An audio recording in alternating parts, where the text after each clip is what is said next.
All, welcome back on study scholar. चलो commerce को बना दे बहुत ही आसान। आज हम इस वीडियो में अपना कंटिन्यू करेंगे chapter problem of excess demand and deficient demand. In this video we will going to discuss about how to control the problem of excess demand and deficient demand from the economy. ये जो topic है very important topic है। पहले CBSE ने इस topic को जो 30% reduce हुआ था सिलेबस, इसे हटा दिया था, बट नाउ ये सिलेबस में है, इसे हमें पढ़ना है क्योंकि इस टॉपिक में से बहुत छोटे छोटे 1-1 मार्क्स के single questions, long question, full fledged question properly बन के आ सकता है। और इस टॉपिक को कंप्लीट करने के साथ साथ हमारा मैक्रो इकोनॉमिक्स का यूनिट 3 भी टोटली कंप्लीट हो जाएगा। So without wasting time let's move on to the topic. चलिए अपने टॉपिक को शुरू करते हैं। अब हमने पहली वीडियो में क्या पढ़ा था कि हमारी इकोनॉमी में एग्रीगेट डिमांड और एग्रीगेट सप्लाई जब इक्वल होती है, बराबर होगी, तो हमारी इकोनॉमी इक्विलिब्रियम में होगी। बट हमारी इकोनॉमी में हमेशा ऐसी सिचुएशन नहीं रहती है कि aggregate demand means total demand and total supply एक दूसरे के इक्वल हो। अगर ये दोनों इक्वल नहीं होते हैं तो हमारी कंट्री में दो प्रॉब्लम अराइज होती है, या तो एक्सेस डिमांड की प्रॉब्लम या डेफिशिएंट डिमांड की प्रॉब्लम। मतलब क्या था कि अगर तो इक्वल है एग्रीगेट डिमांड, हम यही पढ़ते थे कि एग्रीगेट डिमांड और अगर एग्रीगेट सप्लाई इक्वल है तो हमारी इकोनॉमी में इक्विलिब्रियम है। बट अगर हमारी इकोनॉमी में ये दोनों इक्विलिब्रियम में नहीं है, मतलब if aggregate demand is not equal to aggregate supply, अगर ये दोनों इक्वल नहीं है तो या तो aggregate demand is greater than aggregate supply होगा या aggregate supply is greater than aggregate demand होगा। अगर तो डिमांड ज्यादा है इट मींस हमारी इकोनॉमी में एक्सेस डिमांड की प्रॉब्लम चल रही है, और अगर एग्रीगेट सप्लाई ज्यादा है डिमांड कम है तो हमारी इकोनॉमी में डेफिशिएंट डिमांड की प्रॉब्लम चल रही है। अगर हमारी इकोनॉमी में कोई भी ये प्रॉब्लम आ जाती है तो हमारी इकोनॉमी क्या करती है, इसको रिमूव करती है, क्योंकि ये दोनों ही प्रॉब्लम हमारी इकोनॉमी के लिए सही नहीं है। तो हमारी गवर्नमेंट या हमारा सेंट्रल बैंक क्या करेगा, इन दोनों प्रॉब्लम को सही करने की कोशिश करेगा और इकोनॉमी को स्टेबल करने की कोशिश करेगा। क्योंकि अगर ये दोनों प्रॉब्लम अराइज होगी ना, या तो हमारी इकोनॉमी में इन्फ्लेशन आ जाएगी, बहुत महंगाई आ जाएगी, या फिर हमारी इकोनॉमी में डिफ्लेशन की सिचुएशन होगी। डिफ्लेशन होने की वजह से हमारी इकोनॉमी स्लो डाउन हो जाएगी, अदर इकोनॉमी के साथ compete नहीं कर पाएगी, ग्रो नहीं कर पाएगी और हमारी इकोनॉमी अंडर डेवलप रह जाएगी। तो इसीलिए ये दोनों प्रॉब्लम्स हमारी इकोनॉमी के लिए सही नहीं है, और इसको सही करने के लिए इसीलिए गवर्नमेंट और सेंट्रल बैंक हमेशा कोशिश करती है। तो अब क्या क्वेश्चन अराइज होता है कि हम इन प्रॉब्लम्स को कैसे रिमूव करेंगे और अपनी इकोनॉमी को कैसे स्टेबल करेंगे। देखो, इन दोनों प्रॉब्लम को अगर रिमूव करना चाहते हैं हम अपनी इकोनॉमी से, तो वो सिर्फ 2% कर सकते हैं। कितने परसेंट? 2%। और वो कौन कौन है? या तो गवर्नमेंट करेगी या सेंट्रल बैंक करेगा। समझ आई? मतलब हमारी इकोनॉमी में दो प्रॉब्लम है, एक्सेस डिमांड की, डेफिशिएंट डिमांड की। इन दोनों को सॉर्ट आउट कौन करेगा? दो ही बंदे इसको सही कर सकते हैं, government and second one is central bank. तो चलिए अब हम देखते हैं इसकी explanation. Measures to control excess and deficient demand. अब हम इसको कैसे कंट्रोल करेंगे? इसको कंट्रोल करने के दो मेथड हैं। एक है fiscal policy, second one is monetary policy. कितनी पॉलिसीज हैं? मतलब इन दोनों प्रॉब्लम को अगर हम सॉर्ट आउट करना चाहते हैं तो हमारे पास 2 पॉलिसीज हैं, फिस्कल पॉलिसी, मॉनेटरी पॉलिसी। याद रखना, दो प्रॉब्लम है एक्सेस डिमांड की, डेफिशिएंट डिमांड की। दो लोग सही कर सकते हैं, गवर्नमेंट, सेंट्रल बैंक। दो पॉलिसी है हमारे पास, fiscal policy and monetary policy. Okay, जो ये फिस्कल पॉलिसी है ये गवर्नमेंट यूज करती है अपनी इकोनॉमी को सही करने के लिए। जो मॉनेटरी पॉलिसी है ये आरबीआई यूज करता है, आरबीआई यूज करता है अपनी इकोनॉमी को स्टेबल करने के लिए। अब ये कैसे करते हैं? देखो, fiscal policy is totally related government policy. अगर आपको ये 1 मार्क्स में क्वेश्चन आ जाता है तो आपने इतना ही लिखना है कि fiscal policy is used by government to maintain a stability in the economy. Economy में स्टेबिलिटी को मेंटेन करने के लिए हमारी गवर्नमेंट जो पॉलिसी यूज करती है उसे हम फिस्कल पॉलिसी कहते हैं। क्लियर? अब फिस्कल पॉलिसी में 2 टाइप्स हैं। अब फिस्कल पॉलिसी यूज करती हैं तो वो कौन सी पॉलिसी है, क्या है इसका मतलब? तो फिस्कल पॉलिसी को 2 पार्ट्स में डिवाइड किया गया है, government spending and taxes. Government हमारी इकोनॉमी को स्टेबल कैसे करेगी? देखो, गवर्नमेंट के पास जो इंस्ट्रूमेंट है वो क्या है? Government spending and taxes. ये दोनों चीजों को यूज करके हमारी इकोनॉमी से ये दोनों प्रॉब्लम को गवर्नमेंट रिमूव कर सकती है। समझ आई मेरी बात? फिस्कल पॉलिसी कौन यूज करता है? गवर्नमेंट यूज करती है। और इसमें कितने पार्ट्स हैं? 2 पार्ट्स हैं, गवर्नमेंट स्पेंडिंग एंड टैक्सेस। तो इन दोनों को यूज करके हमारी गवर्नमेंट क्या करती है? एक्सेस डिमांड और डेफिशिएंट डिमांड को सही करती है। अब हम आते हैं इस साइड में, मॉनेटरी पॉलिसी। मॉनेटरी पॉलिसी कौन यूज करता है? आरबीआई यूज करता है। आरबीआई मॉनेटरी पॉलिसी अपने कुछ इंस्ट्रूमेंट्स यूज करेगा और अपनी इकोनॉमी को स्टेबल करेगा। अब मॉनेटरी पॉलिसी में क्या चीजें आती हैं? जब हम मॉनेटरी पॉलिसी की बात करते हैं तो हम इसको 2 पार्ट्स में डिवाइड करते हैं, quantitative measurements and qualitative measurements. इन दोनों के नाम से शायद आपको कुछ याद आया हो कि ये टॉपिक हम ऑलरेडी कवर कर चुके हैं। कब किया था? जब हमने बैंकिंग चैप्टर पढ़ा था और क्रेडिट कंट्रोल वाला टॉपिक पढ़ा था कि सेंट्रल बैंक आरबीआई जो है वो क्रेडिट को कैसे कंट्रोल करता है या फिर मनी सप्लाई को इकोनॉमी से कैसे कंट्रोल करता है। तो ये जो बेसिकली ये जो टॉपिक है ना, ये सारा का सारा वही टॉपिक है, वही चीज है। अगर आपने वो वीडियो नहीं देखी है तो आपको लिंक उसका डिस्क्रिप्शन बॉक्स में मिल जाएगा। फिर भी ये टॉपिक मैं यहाँ भी कवर करवाऊंगी, आप वो वीडियो भी देख सकते हो, ये वीडियो भी आप देख सकते हो। चलिए, first is quantitative measurements. Quantitative measurements में क्या होता है कि हम कुछ क्वांटिटी से रिलेटेड मींस कुछ रेट्स को चेंज करके इकोनॉमी से पैसा या लोगों से पैसा खींच लेते हैं या दे देते हैं सो दैट इकोनॉमी में एक्सेस डिमांड और डेफिशिएंट डिमांड की प्रॉब्लम रिमूव हो जाए। इतना समझ आया? मॉनेटरी पॉलिसी कौन यूज करता है? आरबीआई यूज करता है। इससे को यूज करके वो एक्सेस डिमांड और डेफिशिएंट डिमांड की प्रॉब्लम को दूर करता है। कैसे? अपने 2 इंस्ट्रूमेंट यूज करेगा, qualitative and quantitative, 2 measurements. Quantitative measurements में क्या होता है कि वो अपने रेट्स को, रेपो रेट हो जाए, बैंक रेट हो जाए, इंटरेस्ट रेट, जैसे भी जो इंटरेस्ट रेट होते हैं उनमें कुछ चेंजेस करता है रेट्स में और इकोनॉमी को क्लियर करता है, या बढ़ा देगा या कम कर देगा अकॉर्डिंग टू द सिचुएशन कि एक्सेस डिमांड है या डेफिशिएंट डिमांड है। तो उसके अकॉर्डिंगली ये रेट्स को चेंज करेगा और प्रॉब्लम को सॉर्ट आउट करेगा।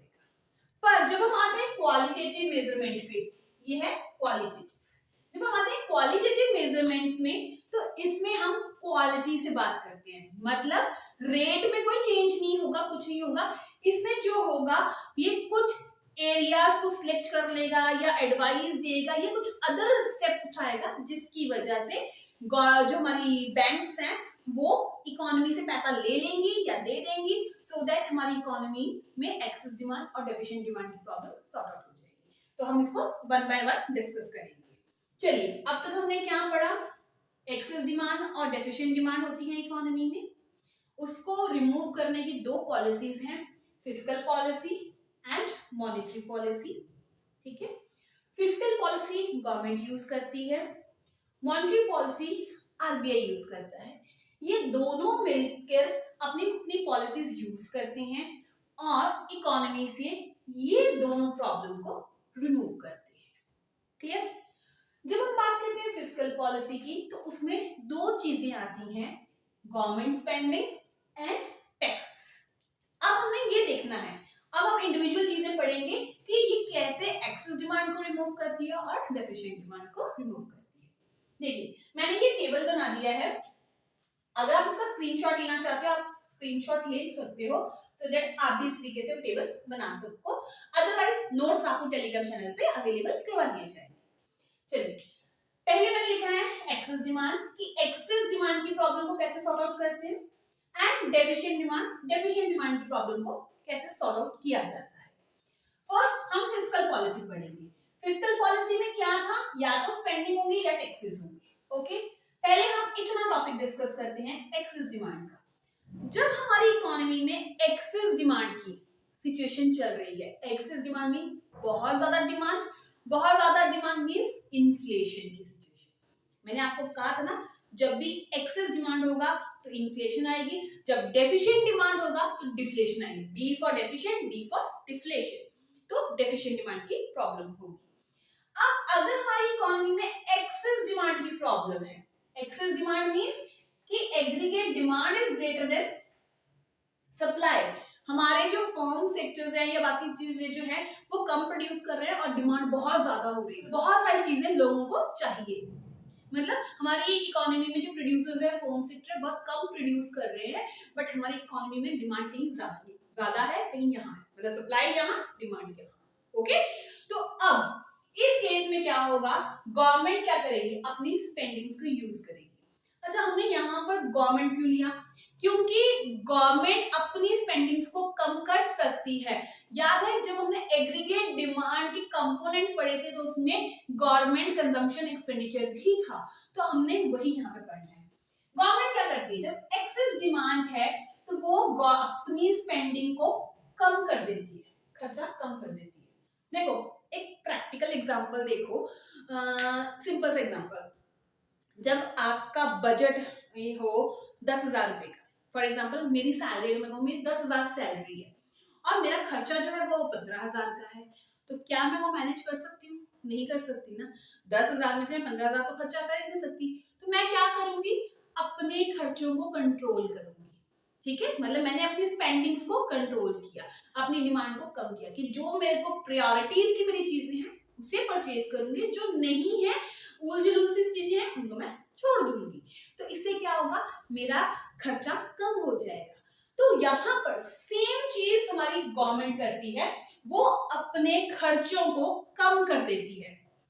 समझ आई, जब उसने अपने खर्चे कम कर दिए, एक्सेस डिमांड है, बहुत ज्यादा डिमांड है, तो वो क्या कर रही है, अपनी डिमांड को कम कर रही है। गवर्नमेंट अपनी स्पेंडिंग्स, अपने खर्चों को, मतलब गवर्नमेंट की स्पेंडिंग्स क्या होती हैं, रोड बना रही है, ब्रिज बना रही है, स्ट्रीट लाइट्स लगा रही है, कुछ वेलफेयर के काम कर रही है, तो उसके ऊपर पैसा लगेगा ना। रोड ऐसे तो नहीं बन जाएगी, उसके लिए सामान चाहिए होगा, ब्रिजेस ऐसे नहीं बन जाएंगे, उसके लिए भी सामान चाहिए होगा।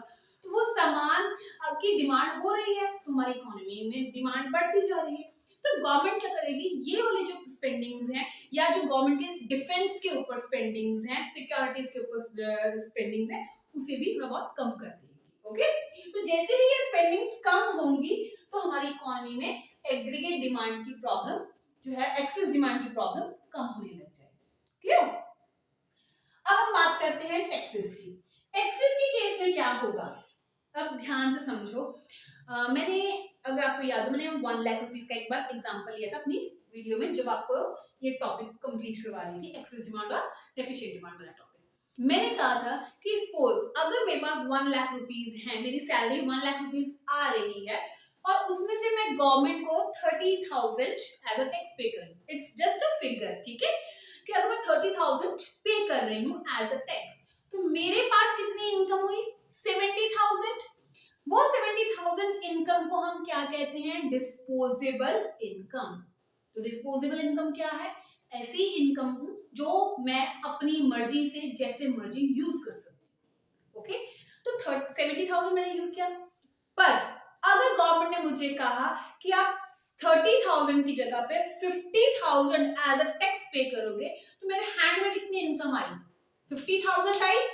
अब मैं डिमांड कितनी करूंगी, 50,000 चीजों की, मतलब मार्केट में डिमांड कम हो गई। तो इस तरीके से एक्सेस डिमांड की प्रॉब्लम गवर्नमेंट टैक्सेस से रिमूव करती है। तो कैसे करती है, एक्सेस डिमांड की प्रॉब्लम अगर चल रही है इकोनॉमी में, तो गवर्नमेंट टैक्सेस को राइज कर देती है, इंक्रीज कर देती है, सो दैट लोगों की जेब में पैसा कम हो, लोगों के हाथ में पैसा कम हो और वो खर्चा मार्केट में कम करे। क्लियर है? ये थी एक्सेस डिमांड की प्रॉब्लम। अब हम आते हैं डेफिशिएंट डिमांड की प्रॉब्लम को कैसे सॉर्ट आउट किया जाता है। कंपोनेंट हमारे वही है, गवर्नमेंट स्पेंडिंग एंड टैक्सेस। यहाँ पर हमने इंक्रीज डिक्रीज किया था, वहां पर इंक्रीज डिक्रीज करेंगे, जो यहाँ इंक्रीज था वो वहां डिक्रीज हो जाएगा, जो यहाँ डिक्रीज था वो वहां इंक्रीज हो जाएगा, यही फर्क है। चलिए, डेफिशिएंट डिमांड, हमारी इकोनॉमी में डिमांड कहीं यहाँ है, सप्लाई इतनी है, मतलब प्रोड्यूसर्स बहुत सप्लाई कर रहे हैं पर लोग डिमांड नहीं कर रहे हैं, या तो वो पैसा सेव करके रख रहे हैं या खर्च नहीं करना चाहते किसी भी रीजन से।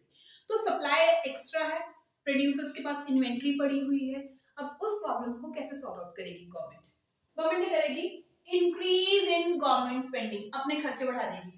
वो कहेगी कि ज्यादा सड़कें बनानी शुरू कर दो, ब्रिजेस बनाने शुरू कर दो, स्ट्रीट लाइट बनानी शुरू कर दो, डिफेंस के ऊपर अच्छे से खर्चा करेगी, सिक्योरिटीज पे अच्छा खर्चा करेगी, बहुत ज्यादा चीजों पे खर्चा करना शुरू करेगी, सो दैट इकोनॉमी में डिमांड जनरेट हो सके।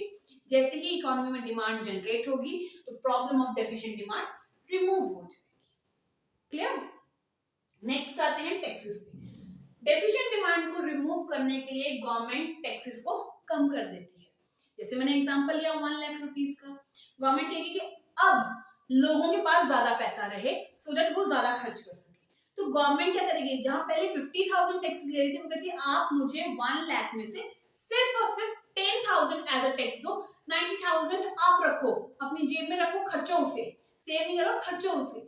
मतलब लोगों को गवर्नमेंट ज्यादा पैसा दे रही है टैक्स रिड्यूस करके, कम करके, अपनी जेब से नहीं दे रही है, उनकी सैलरीज को में से टैक्स कम लेकर वो उन्हें ज्यादा पैसा दे रही है सो दैट वो अच्छे से अपनी डिमांड्स को पूरा कर सके।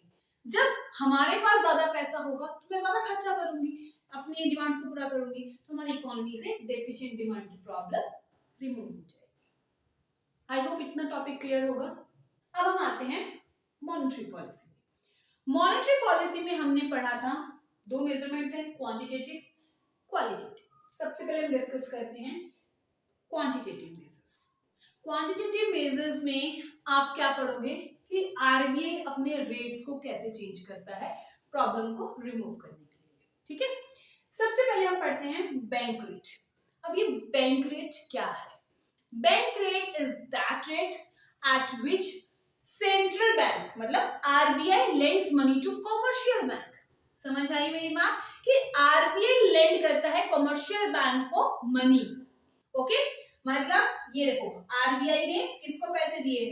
गिव्स कॉमर्शियल बैंक, इसको मनी ट्रांसफर किया, लोन दिया इनको। ठीक है, बैंक रेट जो होता है वो लॉन्ग टर्म लोन होता है, लॉन्ग टर्म नीड्स के लिए। कमर्शियल बैंक की जब लॉन्ग टर्म नीड्स होती हैं, जब उन्हें लॉन्ग टर्म के लिए पैसा चाहिए होता है तो आरबीआई उन्हें लेंड करता है मनी और उसके ऊपर जो इंटरेस्ट चार्ज किया जाता है उसे हम कहते हैं बैंक रेट।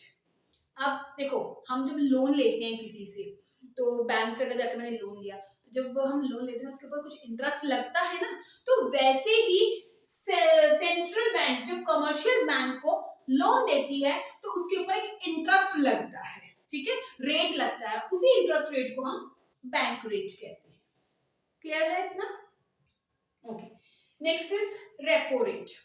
रेपो रेट जो है, रेपो रेट होता है कि ये भी सेम है कि RBI lends money to commercial bank, RBI ने कमर्शियल बैंक को पैसा दिया है, लेंड किया है, बट ये क्या होता है? This is for short term needs, short term needs के लिए। ओके, तो रेपो रेट क्या है कि अगर कमर्शियल बैंक को थोड़े समय के लिए पैसा चाहिए तो वो आरबीआई को अप्रोच कर सकते हैं और आरबीआई उन्हें पैसा दे सकता है, बट उस पे जो इंटरेस्ट रेट चार्ज होगा उसे ही हम कहेंगे रेपो रेट, पर वो जो रेट होगा वो शॉर्ट टर्म नीड्स के लिए होगा। क्लियर है? अब आते हैं ओपन मार्केट ऑपरेशन। ये कोई ऑपरेशन ऐसा नहीं है, डॉक्टर वाला ऑपरेशन नहीं है। इसमें क्या होता है, जो गवर्नमेंट की सिक्योरिटीज होती है ना उसको या तो बाय किया जाता है या सेल किया जाता है। इसमें क्या होगा? Buy and sell securities. Okay, RBI ये जो है बाय एंड सेल करती है गवर्नमेंट की सिक्योरिटीज को इन द ओपन मार्केट, मतलब पब्लिक में वो कर देती है कि आप इनमें या तो बाय करो या सेल करो, मतलब कमर्शियल बैंक को कहती है इसे खरीदो या बेचो। ओके, तो ओपन मार्केट ऑपरेशन में अगर आपसे सिंपली पूछा जाए तो आप लिखोगे कि buying and selling of government security in open market. Clear? तो इन चीजों को बाय एंड सेलिंग करके आरबीआई क्या करती है? इन दोनों प्रॉब्लम्स को रिमूव करती है। Next is LRR। LRR का मीनिंग होता है legal reserve ratio. Legal reserve ratio को आगे दो पार्ट्स में डिवाइड किया हुआ है, LR एंड CRR। अगर आपको ये क्वेश्चन आ जाए कि ये ना एक 1 मार्क्स में क्वेश्चन आ जाता है कि क्या लीगल रिजर्व रेशियो LR से बड़ी है या CRR से बड़ी है, तो आपका आंसर क्या होगा? यस, क्योंकि legal reserve ratio is a combination of CRR plus SLR। तो अगर ये एक चीज ली है तो लीगल रिजर्व रेशियो में तो दो चीजें आ रही है ना, ठीक है। तो ये चीज याद रखना, ये 1 मार्क्स में क्वेश्चन आया हुआ है कि legal reserve ratio is greater then SLR और CRR कमेंट, तो आप उसका आंसर दोगे। क्यों है greater? Because legal reserve is a combination of SLR and CRR। On the other hand side अगर हम बात करें CRR की या SLR की, तो सिंगल टर्म है। क्लियर? अच्छा, अब ये लीगल रिजर्व रेशियो में CRR आता है और SLR आता है। अब ये है क्या? फर्स्ट हम पढ़ते हैं CRR। अब ये CRR क्या है? CRR stands for cash reserve ratio. Reserve करना है किसको? कैश को। तो CRR क्या है कि commercial bank keeps some portion of its total deposit, मतलब अपने टोटल डिपॉजिट का कुछ पोर्शन रखती है किसके पास? With RBI। ठीक है, तो when commercial bank keeps some portion of their total deposits with RBI, then that portion is known as cash reserve ratio। Cash reserve ratio का मतलब क्या है? ये कमर्शियल बैंक ने कुछ पोर्शन अपना किसके पास रख दिया? आरबीआई के बाद। अब ये जो पोर्शन है अपनी मर्जी से नहीं कमर्शियल बैंक रखेगा, ये आरबीआई फिक्स करेगी अकॉर्डिंग टू द इकोनॉमी की सिचुएशन। वो मैं आगे आपको डिस्कस करूंगी जब प्रॉब्लम को डिस्कस करेंगे, ओके, कि कब वो ज्यादा परसेंटेज करती है, कब वो कम करती है। तो ये आरबीआई ने ही डिसाइड करना है कितना पोर्शन वो मेरे पास एज अ रिजर्व रखेगी। क्लियर?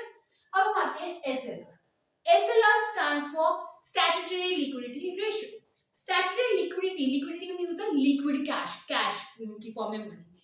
कमर्शियल बैंक्स क्या करते हैं? अपने पास कुछ कैश अपने पास भी रखते हैं। क्यों रखेंगे?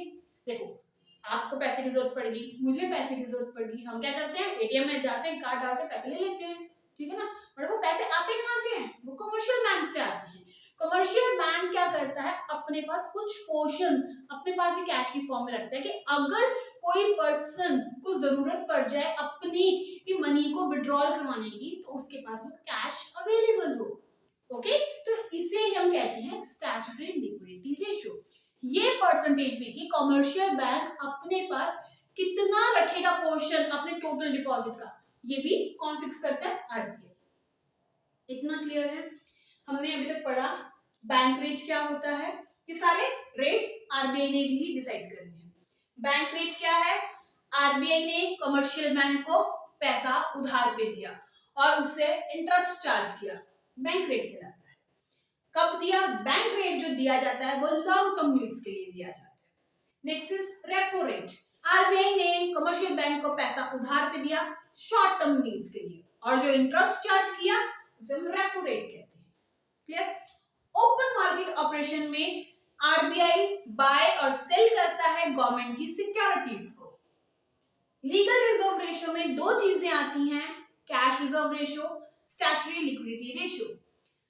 कैश रिजर्व रेशियो में कमर्शियल बैंक्स अपने डिपॉजिट का कुछ पोर्शन एज अ रिजर्व रखते हैं आरबीआई के पास। स्टैट्यूटरी लिक्विडिटी रेशियो में कमर्शियल बैंक्स अपने पास कुछ कैश रखते हैं सो दैट वो लोगों की डिमांड को मीट कर सके, उनके विड्रॉल की डिमांड को कवर कर सके।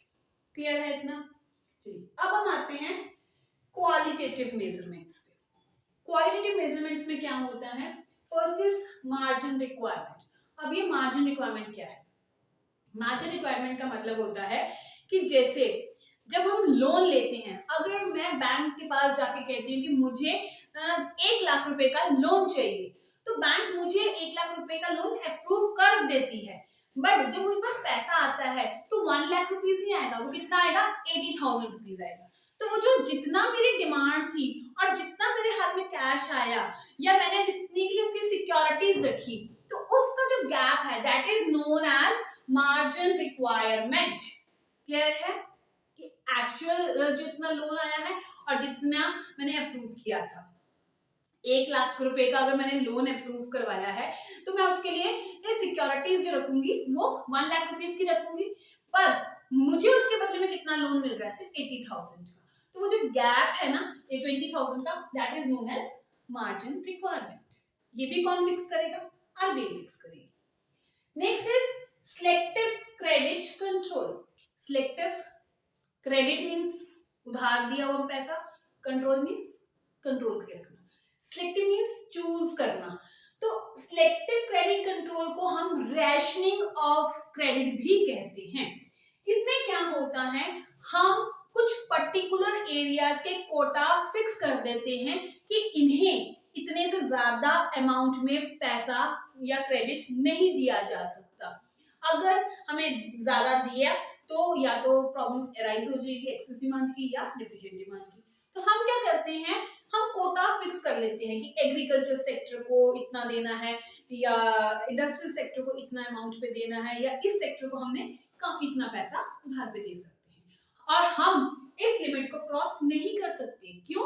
क्योंकि किसकी गाइडलाइन है? आरबीआई की है। आरबीआई कहता है मेरी बात को मानना पड़ेगा आपको। और अगर कोई भी कमर्शियल बैंक इन सब चीजों में आनाकानी करता है, मना करता है कि मैं इतना रेट नहीं दूंगा, मैं इतनी मार्जिन रिक्वायरमेंट नहीं करूंगा, मैं अपने पास ज्यादा पैसा रखूंगा, अगर कोई भी कमर्शियल बैंक ऐसा करता है तो जो आरबीआई है वो अपनी गाइडलाइंस फॉलो ना करने के इल्जाम में उस बैंक को वो डांट सकता है, एक्शन ले सकता है, उस बैंक का लाइसेंस रद्द कर सकता है, कुछ भी एक्शन उसके अगेंस्ट लिया जा सकता है। क्लियर है? अच्छा, अब ये आरबीआई एक्शन क्यों ले सकता है? जो आरबीआई है ना वो इन सारे बैंक, जितने भी कमर्शियल बैंक्स हैं, चाहे एसबीआई हो जाए, एक्सिस बैंक हो जाए, आईसीआईसी बैंक हो जाए, कोई भी बैंक हो जाए, एक्स वाई जेड जितने भी बैंक है उन सबका बाप है एक तरह से। अरे भाई अगर बाप की बात कोई नहीं मानेगा बच्चा, बाप ने तो लगानी है अच्छी खासी। तो इसीलिए आरबीआई अगर कहता है कि मेरी बात नहीं मानोगे तो भाई मैं आपको बंद कर दूंगा, आपका लाइसेंस भी रद्द कर सकता हूँ अगर मेरी गाइडलाइन को फॉलो नहीं किया जाएगा तो। ठीक है, तो सिलेक्टिव क्रेडिट कंट्रोल का मतलब क्या है? एक्स वाई जेड को इतने ही अमाउंट में क्रेडिट दिया जाएगा, उनका कोटा फिक्स कर दिया जाता है और उससे ज्यादा हम दे नहीं सकते। Next is moral suasion. Moral suasion means moral duty निभाना। यहाँ पर वो क्या करता है, बड़े प्यार से समझाता है। आरबीआई, हमारे पापा क्या करते हैं, जब हम कोई गलती करते हैं तो पहले हमें बड़े प्यार से समझाते हैं, बेटा मत करो, ऐसा मत करो, वैसा मत करो। बट अगर हम नहीं सुनते फिर क्या करते हैं, दे दनादन थप्पड़ भी लगते हैं। तो पहले आरबीआई क्या करता है, अपने सारे बच्चों को, कमर्शियल बैंक्स को समझाता है प्यार से कि बेटा ऐसा काम करो, ऐसे गाइडलाइंस को फॉलो करो, ये करो, वो करो। बट अगर वो नहीं सुनते तो फिर यहाँ पर वो अपने ऑर्डर्स देता है कि ऐसे ऐसे और इतना इतना अमाउंट में पैसा आप दोगे। ठीक है, तो मॉरल सुएशन का मतलब क्या है? आरबीआई अपनी मॉरल ड्यूटी निभाता है टूवर्ड्स कमर्शियल बैंक्स। क्लियर है?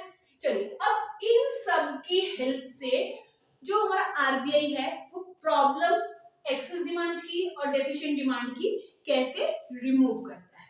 चलिए, फर्स्ट क्या है, कौन सा मेजरमेंट है? मॉनेटरी पॉलिसी के हैं। First is quantitative measurements, next is qualitative measurement. Quantitative, ये देखो ये मैंने डिवीजन ऐसे की हुई है, ये थोड़ा समझ लेना अच्छे से। ठीक है, क्वांटिटेटिव मेजरमेंट्स में एक्सेस डिमांड को भी हम रिमूव करेंगे और डेफिशिएंट डिमांड को भी रिमूव करेंगे। फर्स्ट हम पढ़ते हैं एक्सेस डिमांड। एक्सेस डिमांड में जब हम क्वांटिटेटिव मेजरमेंट पढ़ रहे हैं तो हमारा जो आरबीआई क्या करेगा, बैंक रेट को बढ़ा देगा, इंक्रीज कर देगा। क्यों बढ़ा देगा? देखो, अगर कमर्शियल बैंक ने ज्यादा इंटरेस्ट इसको आरबीआई को पे किया तो क्या होगा, कमर्शियल बैंक के पास कम पैसा रह गया, कम पैसा उसके पास रहेगा, वो लोगों को क्रेडिट कम देगा, मतलब लोगों की जेब में पैसा कम हो गया, हमने उनकी परचेजिंग पावर को, लोगों की परचेजिंग पावर को कम कर दिया, तो हमारी एक्सेस डिमांड की प्रॉब्लम सॉर्ट आउट होगी। ठीक है, अब अगर प्रॉब्लम होती है डेफिशिएंट डिमांड की तो आरबीआई क्या करेगी, इसी बैंक रेट को कम कर देगी। आरबीआई क्या करेगी कि भाई आप लोन ले लो, जहां पहले आप मुझे 15% रेट ऑफ इंटरेस्ट दे रहे थे अब मुझे 10% दो। अब क्या हुआ, कमर्शियल बैंक के पास 5% एक्स्ट्रा आ गया, वो लोगों को ज्यादा लोन देगा। लोगों का ज्यादा लोन आया मीन ज्यादा पैसा आया लोगों के पास, लोगों की परचेजिंग पावर इंक्रीज हो जाएगी, वो ज्यादा डिमांड करेंगे, तो हमारी इकोनॉमी से डेफिशिएंट डिमांड की प्रॉब्लम खत्म हो जाएगी। क्लियर। अब हम आते हैं एक्सेस डिमांड में, रेपो रेट। जब हम पढ़ते हैं रेपो रेट, तो हमारा जो बैंक है अगेन रेट को इंक्रीज कर देगा, सो दैट कमर्शियल बैंक के पास कम पैसा रहे। ठीक है। जब हम पढ़ते हैं डेफिशिएंट डिमांड, तो रेट को कम कर देगा, सो दैट कमर्शियल बैंक के पास ज्यादा पैसा रहे और वो ज्यादा लेंडिंग कर सके। नेक्स्ट आता है सिक्योरिटीज का। देखो, जब एक्सेस डिमांड की प्रॉब्लम चल रही होती है ना, तो हमने इकोनॉमी से पैसा खींचना है, हमें उन्हें पैसा देना नहीं है, खींचना है कि सो दैट वो डिमांड ना कर सके। जैसे अगर हमारे पेरेंट्स को लगता है कि हम ज्यादा पैसा खर्च रहे हैं, तो वो हमारी पॉकेट मनी कम कर देते हैं ना, तो सेम चीज आरबीआई ने हमारी पॉकेट मनी कम करनी है, इकोनॉमी की पॉकेट मनी कम करनी है। ठीक है, सो दैट हम जो खर्च ना कर सके, इकोनॉमी खर्च ना कर सके। तो एक्सेस डिमांड में क्या करता है, सेल करता है सिक्योरिटीज को। अब सिक्योरिटीज को सेल करने का मतलब क्या है, देखो आरबीआई कमर्शियल बैंक को ऑर्डर देता है, भाई मैं अपनी गवर्नमेंट की सिक्योरिटीज सेल कर रहा हूँ, खरीदो मेरे से फटाफट। तो सारे कमर्शियल बैंक्स को वो ऑर्डर फॉलो करने पड़ते हैं। तो वो जब कमर्शियल बैंक वो सिक्योरिटीज को सेल करते हैं, खरीदते हैं, सॉरी कमर्शियल बैंक खरीदते हैं, आरबीआई सेल करता है। समझ आई मेरी बात। यहाँ पर सेल सिक्योरिटीज लिखा है, तो सेल सिक्योरिटीज बाय आरबीआई लिख लो, चलो ठीक है। आरबीआई ने अपनी सिक्योरिटीज सेल की, कमर्शियल बैंक ने खरीद ली। अब जब उसने चीज खरीद ली, तो कमर्शियल बैंक के पास पैसा हो गया कम। जब उसके पास पैसा कम हुआ, तो वो लोगों को क्या पैसा देगा, नहीं दे सकता। तो लोगों के पास जब पैसा नहीं होगा, तो उनकी परचेसिंग पावर कम हो जाएगी, एक्सेस डिमांड की प्रॉब्लम रिमूव हो जाएगी, वो डिमांड नहीं कर पाएंगे मार्केट में। क्लियर है। चलिए, सिमिलरली अगर हम आते हैं डेफिशिएंट डिमांड में, तो फिर आरबीआई क्या करेगा, वो कहेगा कि भाई मैंने जो आपको बेची थी ना सिक्योरिटीज, अब मुझे वापस दो। तो वो सारी सिक्योरिटीज उनसे खरीद लेगा। अब जब उसने सिक्योरिटीज खरीद ली, तो आरबीआई ने क्या किया, कमर्शियल बैंक को पे करेगा। पे करेगा मींस कमर्शियल बैंक के पास ज्यादा पैसा आ गया है। ओके, अब वो क्या करेगा, लोगों को ज्यादा पैसा देगा, ज्यादा पैसा मींस ज्यादा डिमांड। अब हम आते हैं लीगल रिजर्वेशन में। देखो, जब एक्सेस डिमांड की सिचुएशन होगी ना, तो जो आरबीआई है वो लीगल रिजर्व रेशियोज को बढ़ा देगा, मतलब सीआरआर को भी इंक्रीज कर देगा, एसएलआर को भी इंक्रीज कर देगा, दोनों ये क्या हो जाएंगे, इंक्रीज हो जाएंगे। अब जब ये इंक्रीज होंगे, देखो पहले हम लेते हैं कैश रिजर्व रेशियो। अगर कैश रिजर्व रेशियो ज्यादा हो जाएगी, तो आरबीआई के पास ज्यादा कैश आएगा, कमर्शियल बैंक को ज्यादा पैसा रखना पड़ेगा आरबीआई के पास। जब वो आरबीआई के पास ज्यादा पैसा रख रही हैं, तो कमर्शियल बैंक के पास कम पैसा। जब हमारी पॉकेट मनी कम होगी, तो हम कम खर्चा करेंगे, ठीक है ना। तो इसीलिए कमर्शियल बैंक को ज्यादा पैसा देना पड़ता है during excess demand. Okay, similarly जब एसएलआर आता है, तो आरबीआई कमर्शियल बैंक को ऑर्डर देता है कि आपने मैक्सिमम अमाउंट में, मतलब इंक्रीज इन एसएलआर है ना, तो ज्यादा अमाउंट में कैश अपने पास रखना है, मतलब बैंक में रखना है, और लोगों को लोन के तौर पे पैसा आप कम दोगे, तो लोगों की परचेजिंग पावर कम हो जाएगी। जब लोगों की जेब में ही नहीं पैसा होगा, तो खर्चा कहां से करेंगे। ठीक है ना, समझ आई मेरी बात। चलिए, अब अगर हम डेफिशिएंट डिमांड में करते हैं, तो वो इसे कम कर देगा। आरबीआई कहेगा कि भाई लीगल रिजर्व रेशियो को कम कर दिया है, तुम मेरे पास पैसा कम रखो, अपने पास ज्यादा रखो, और अपने पास ज्यादा रखो और लोगों को ज्यादा से ज्यादा उधार दो, लोन दो। जब वो ज्यादा पैसा उधार देगा, तो क्या होगा, लोगों की परचेजिंग पावर बढ़ जाएगी, लोगों के पास ज्यादा पैसा आएगा, लोग ज्यादा से ज्यादा खर्च करेंगे। ओके, और डेफिशिएंट डिमांड की प्रॉब्लम रिमूव हो जाएगी। आई होप आपको ये कॉन्सेप्ट क्लियर होगा। अगर आपको ये लगता है कि मुझे कहीं पे समझ नहीं आया, कहाँ पे मैं इंक्रीज याद करूं, कहाँ पे मैं डिक्रीज याद करूं, ये तो बहुत डिफिकल्ट है, तो बिल्कुल भी डिफिकल्ट नहीं है। ध्यान से एक चीज समझो, एक छोटी सी टिप देती हूँ, याद रखना, जब भी एक्सेस डिमांड है, एक्सेस डिमांड मीन ज्यादा डिमांड है, तो क्वांटिटेटिव मेजरमेंट्स को बढ़ा दिया जाएगा, इंक्रीज कर दिया जाएगा। ठीक है, जब डेफिशिएंट डिमांड है, कम डिमांड है, इन सारे रेट्स को कम कर दिया जाएगा। समझ आई। अब तो कोई याद करने की परेशानी नहीं होगी कि भाई मुझे याद नहीं हो रहा कहाँ पे इंक्रीज है, कहाँ पे डिक्रीज है। एक्सेस डिमांड मींस ज्यादा डिमांड, आरबीआई ने सारे रेट्स हाई कर दिए, एक्सेस थी तो रेट्स भी एक्सेस में कर दिए कि भाई लोगों को पैसा मत दो, उनको परचेजिंग पावर उनकी इंक्रीज मत करो, उनसे पैसा खींचो, ठीक है, उसने रेट्स बढ़ा दिए। जब डेफिशिएंट डिमांड थी, भाई लोगों के पास तो पैसा नहीं है, रेट्स कम कर दिए, डेफिशिएंट डिमांड कम डिमांड, तो आरबीआई ने भी रेट कम कर दिए। जैसे ही कम किए कि भाई मेरे से पैसा ले जाओ, लोगों को लोन के तौर पे दो फटाफट कि उनकी परचेजिंग पावर बढ़े, वो डिमांड कर सके, ठीक है, अब क्लियर है। चलिए अब हम आते हैं अपने लास्ट टॉपिक पे and that is qualitative measurements. Qualitative measurements में again excess demand and deficient demand. Qualitative measurements में भी मार्जिन रिक्वायरमेंट में भी सेम कॉन्सेप्ट होगा कि एक्सेस डिमांड की प्रॉब्लम है तो मार्जिन रिक्वायरमेंट भी एक्सेस में रखा जाएगा। कैसे? अगर मैं लोन लेने जाती हूँ बैंक के पास और मैं कहती हूँ मुझे 1 लाख का लोन चाहिए, तो बैंक कहती है ओके हम आपको बैंक लोन देने के लिए रेडी हैं, बट आपको 1 लाख की जगह पर जो सिक्योरिटीज, जो आप 1 लाख की सिक्योरिटीज जमा करो, पर हम आपको जो पैसा देंगे वो देंगे 50,000, ओके, या 60,000। चलो मैं 60,000 का एग्जांपल लेती हूँ, 60,000 आपको पे किया जाए। इससे क्या हुआ, मैं सोचूंगी यार मैंने सिक्योरिटीज तो 1 लाख रुपए की रख दी, बट मेरे हाथ में पैसा कितना है, ऐसे 60,000, तो मैं क्या करूंगी, लोन नहीं लूंगी। मतलब बैंक ने क्या किया, मार्जिन रिक्वायरमेंट को बढ़ा दिया, ठीक है। तो जब मार्जिन रिक्वायरमेंट ज्यादा होती है ना, तो लोग लोन नहीं लेंगे कमर्शियल बैंक से। समझ आई मेरी बात?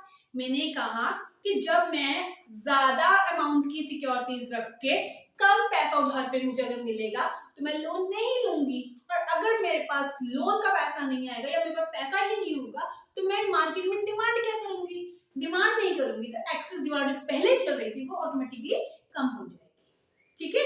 तो एक्सेस डिमांड में मार्जिन रिक्वायरमेंट ज्यादा होती है, बट जब डेफिशिएंट डिमांड की सिचुएशन होती है तो ये ही मार्जिन रिक्वायरमेंट को कम कर दिया जाता है। कमर्शियल बैंक कहते हैं कि भाई कि आप 1 लाख रुपए की सिक्योरिटीज रखो, हम आपको 90,000 रुपए दे देंगे, तो हम कहते हैं 10,000 का तो मार्जिन है, कोई बात नहीं, हम इजीली और शौक से फटाफट लोन लेते हैं। लोन लेने का मतलब है हमारे पास पैसा आ गया, हमारे हाथ में परचेजिंग पावर आ गई, खर्च करने की शक्ति आ गई, ठीक है। अब हम मार्केट में डिमांड कर सकते हैं, तो जब डिमांड करेंगे तो डेफिशिएंट डिमांड की प्रॉब्लम रिमूव हो जाएगी। Next is selective credit control. Selective credit control में देखो जब एक्सेस डिमांड की प्रॉब्लम होती है ना, हमने सिलेक्टिव क्रेडिट कंट्रोल में क्या पढ़ा था कि कोटा को फिक्स कर दिया जाता है। तो जब एक्सेस डिमांड की प्रॉब्लम होगी ना, तो हम क्या करेंगे, कोटा को फिक्स कर देंगे and it can not be exceed. Quota fix कर दिया आरबीआई ने, जैसे जब मैं बहुत पैसा खर्च करती हूँ या हम लोग बहुत ज्यादा पैसा खर्च करते हैं तो हमारे पेरेंट्स क्या कहते हैं ना, आप लोगों ने बहुत खर्चा करना शुरू कर दिया, तुम्हारी पॉकेट मनी इतनी ही होगी, अब से 50 रुपए होगी तो 50 ही मिलेंगे, इससे ज्यादा नहीं मिलेंगे, ऐसे होगा ना। तो आरबीआई भी अब डांट रहा है कि भाई बहुत डिमांड चल रही है मार्केट में, इसीलिए अब से कोटा फिक्स, 10,000 अगर आपको मिलेगा तो सिर्फ 10,000 ही लोन मिलेगा, इससे ज्यादा नहीं दूंगा मैं, ओके। तो जब लोगों को फिक्स कर दिया, जो लोगों की कैपेसिटी थी 20,000 30,000 तक लोन लेने की या ले सकते थे, वो अब 10,000 पे शांति से बैठ जाते हैं और 10,000 लेकर उतने में ही डिमांड करते हैं, ठीक है।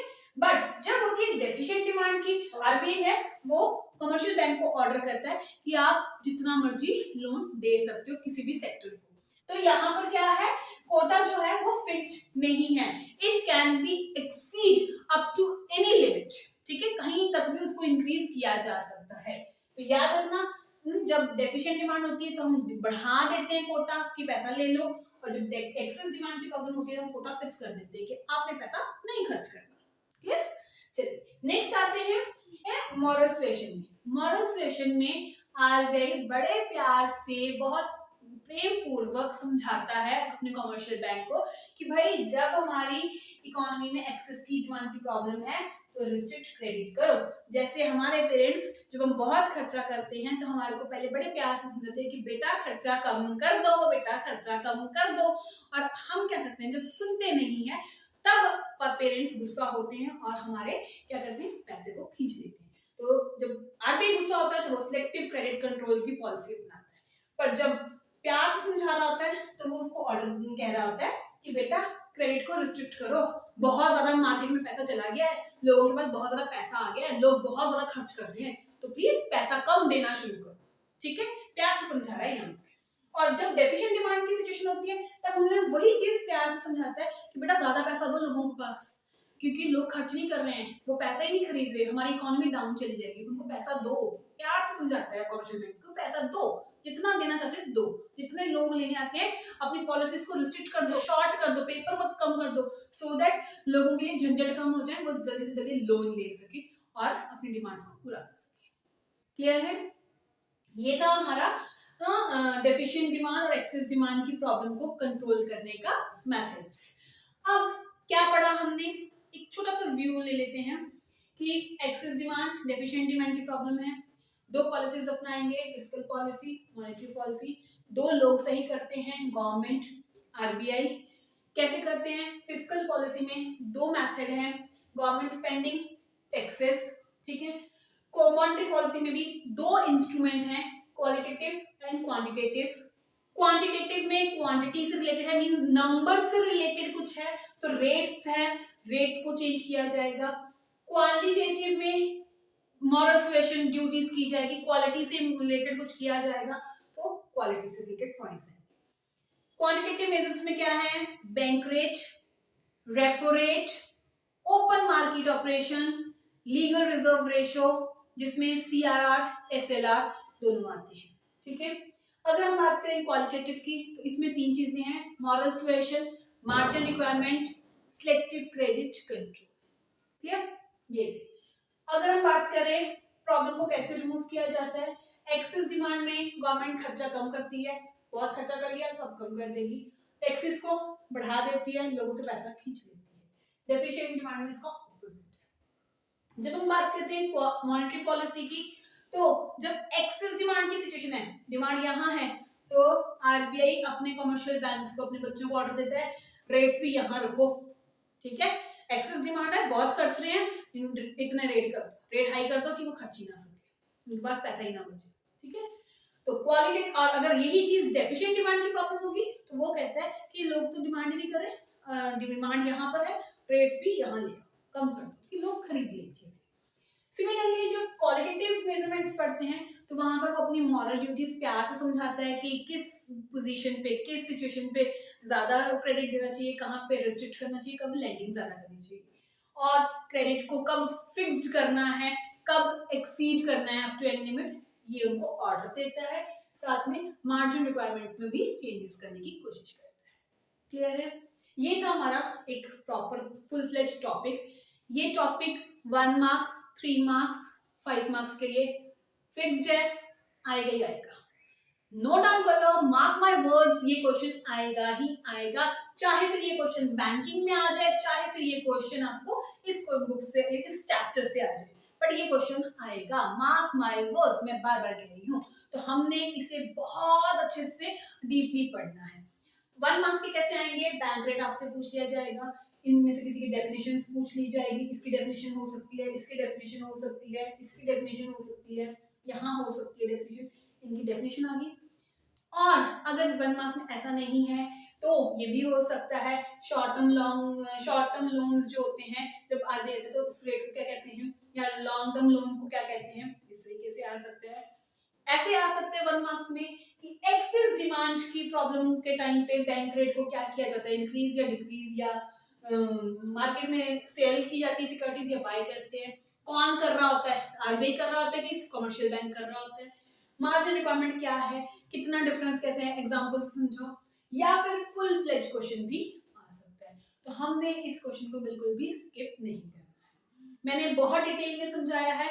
आई डोंट थिंक सो कि आपको कोई भी डाउट की गुंजाइश होगी, बट फिर भी अगर आपको कहीं पे भी चीज समझ नहीं आती, आपको डाउट है, आप मुझे कमेंट सेक्शन में पूछ सकते हैं। नोट्स आपको इसके मेरे टेलीग्राम चैनल पर अवेलेबल करवा दिए जाएंगे, नोट्स की आप फिक्र बिल्कुल मत करो, आपका काम सिर्फ और सिर्फ है कीप लर्निंग एंड प्रैक्टिसिंग। और अगर आपको ये वीडियो पसंद आई हो, मेरी मेहनत पसंद आई हो, तो इस वीडियो को ज्यादा से ज्यादा लाइक करो, शेयर करो अपने फ्रेंड्स को, सो दैट उन्हें भी ये सारा कॉन्सेप्ट क्लियर हो सके, और उन्हें कहो इस चैनल को सब्सक्राइब करें, सो दैट उन्हें मेरी सारी वीडियोस की नोटिफिकेशन टाइम टू टाइम मिल सके और उनसे कोई भी वीडियो जो है वो मिस ना हो सके। और अपने वैल्यूएबल फीडबैक देना बिल्कुल भी मत भूलिएगा, वीडियो में आपको कहीं भी कोई कमी लगती है तो अपने फीडबैक जरूर दीजिएगा।